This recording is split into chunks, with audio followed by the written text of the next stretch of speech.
पाकिस्तान में एहतिसाब का जामे निज़ाम मौजूद है। अवाम की अक्सरियत को यकीन है कि हुकूमत तवील मुद्दती विजन के मुताबिक काम कर रही है।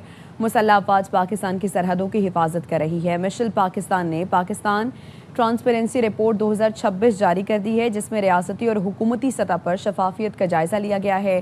सर्वे रिपोर्ट में बताया गया है कि 58% पाकिस्तानी सोशल मीडिया की खबरों को गुमराहकुन समझते हैं।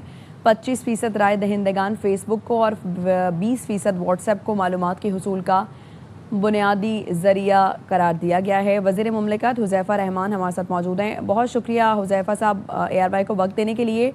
रिपोर्ट शाया की गई है मिशेल पाकिस्तान की जानिब से। पाकिस्तान ट्रांसपेरेंसी रिपोर्ट 2026 जारी की गई है, जिसमें रियासती और हुकूमती सतह पर शफाफियत का जायज़ा लिया गया है।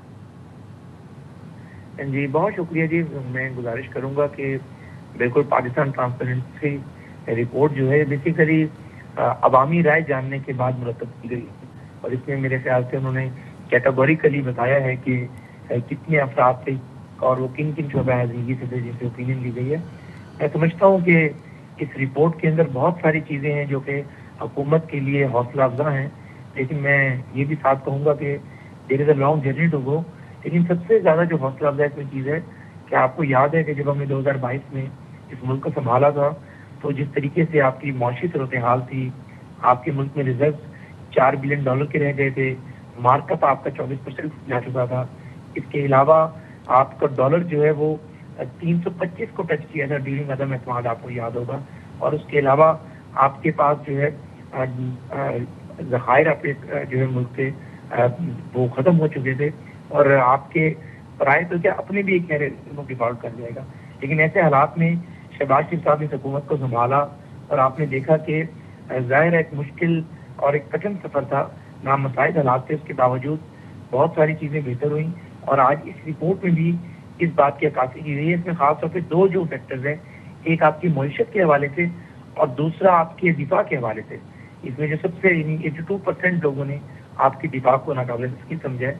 तो मैं समझता हूँ कि हुकूमत के लिए बायस इत्मीनान है और एक सेटिस्फेक्शन की बायस बनेगी रिपोर्ट। लेकिन ज़ाहिर हमने मज़ीद मेहनत करनी है और वज़ीर आज़म साहब के बड़े टारगेट्स हैं। इस तरीके से इस रिपोर्ट में IT सेक्टर के हवाले से कहा गया कि 52% जो यूथ है वो समझती है कि पाकिस्तान के IT सेक्टर में अच्छा काम हो रहा है, लेकिन मज़ीद भी काम होना बाकी है। आपको याद होगा कि 2021 में $1 बिलियन से भी कम आपके IT एक्सपोर्ट्स थी, जो आज $5 बिलियन के करीब पहुँच चुकी हैं।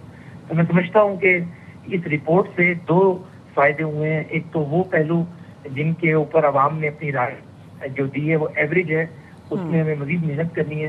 लेकिन जिनमें हमें अवाम ने जो है वो अप्रिशिएट किया है, मैं समझता हूँ कि हुकूमत की इससे हौसला अफजाई होती है और हमारे लिए मज़ीद फैसले लेने में और उन शोबों में मज़ीद बेहतरी करने में आसानी होगी। और जो हुकूमत का एक टारगेट था कि हमने माइक्रो इंडिकेटर्स को ठीक किए, अब हमने माइक्रो इंडिकेटर्स को ठीक करना है। और शहबाज शरीफ साहब ने जनवरी 2026 की कैबिनेट मीटिंग में यही नुक्ता सामने रखा था, लेकिन इट वॉज वेरी अनफॉर्चुनेट जिस तरीके से ईरान अमरीका वॉर हुई। और आपको पता है कि आपके मुल्क में हर चीज़ पेट्रोलियम मसनूआत से जुड़ी होती है और वो आपके हाथ में नहीं था। जिस तरीके से पेट्रोलियम मसनूआत की कीमतें ऊपर गई और चीज़ें अनसर्टन हुई, लेकिन ज़ाहिर है सूरत हाल काफ़ी बेहतर हुई है। जो वज़ीर आज़म साहब का एक एजेंडा है कि 2026 में आपने माइक्रो इंडिकेटर्स ठीक करने हैं, जिसमें अशिया खुर्दनोश की कीमतें हैं, जिसमें आपकी बिजली और गैस की कीमतें हैं, इसके अलावा आपकी अद्वियात की कीमतें हैं, इससे आम आदमी की ज़िंदगी जुड़ी हुई है। नंबर 2, यूथ के लिए नए जो है वो नौकरियों के मौके हैं, IT सेक्टर में बेहतरी है। और जितने भी आप अपनी यूथ के लिए IT सेक्टर में और डिजिटलाइजेशन में बेहतरी लेकर आ सकते हैं, तो ये सारी चीज़ें हुकूमत का फोकस है। और मैं समझता हूँ कि जो रिपोर्ट आई है, जिसमें ज़ाहिर है एक अवामी जामे राय के बाद इस रिपोर्ट को मुरतब किया गया है, तो मैं समझता हूँ कि हुकूमत की सिमत को मज़ीद बेहतर बनाने में रिपोर्ट अपना कलीदी किरदार अदा करेगी। ठीक, शुक्रिया आपका।